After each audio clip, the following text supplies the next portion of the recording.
My name is Gary Weiland, and as you can see, I am an amputee.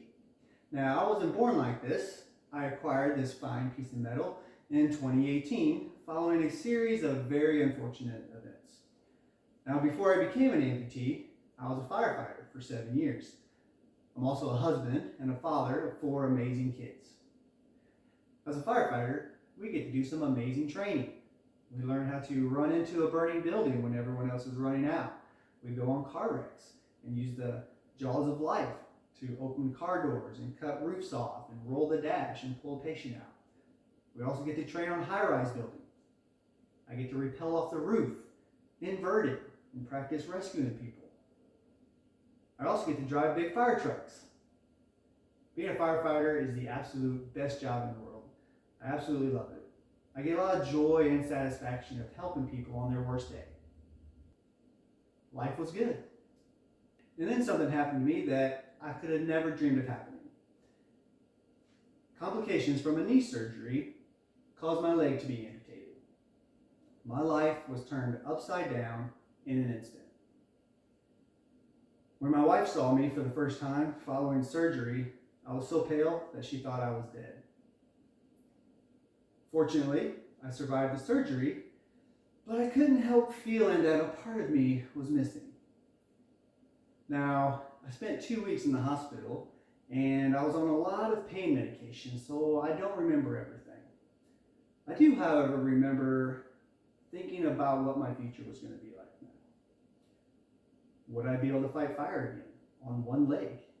Would I be able to work and support my family? Would I ever be able to walk again? What would my kids think of me? Right now, my kids thought of me as Superman. You know, how do I tell them that their dad just took a big dose of kryptonite? Fortunately, I have a good support system. Friends, family, fellow firefighters, they came to visit me at the hospital. They tell me that we had some pretty deep conversations. I don't remember much of them, but I do remember having this conversation. It was a rough one. There were a lot of tears shed, some of which were even from my kids. Now, they asked some pretty tough questions that, frankly, I didn't have the answers to. And I can still see the fear in their watery eyes as they looked down at me, their father, lying in a hospital bed, helpless and broken. I'll tell you right now, that is the absolute worst feeling in the world. But in that moment, I realized what I had to do. I was facing the biggest challenge of my life. I was going to have to overcome this adversity. So I decided I was not going to let a little thing like my leg being amputated beat me. I decided I was going to win. After all, who am I? What is my character? I knew it wasn't going to be easy though, but if you do the easy things in life, life will be hard. And if you do the hard things in life, life will be easier.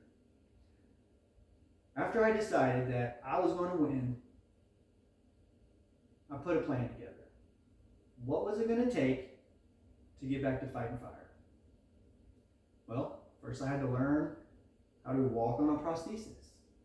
And I had to learn how to jog and shift my body weight. Next came strength building. I had to learn how to put my bunker gear on and my air pack. All that extra weight is a little bit different with one leg. I had to learn how to climb ladders again, stand on roofs. All this while having a prosthetic leg. Not only was it physically tough, but it was mentally tough.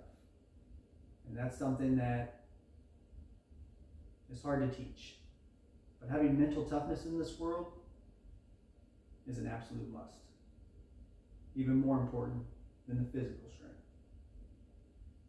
There was a lot of blood, sweat, and tears shed, but the day finally came. 10 months and 6 days following my leg amputation, I was back to work on the truck, full duty firefighter, no restrictions. I was elated.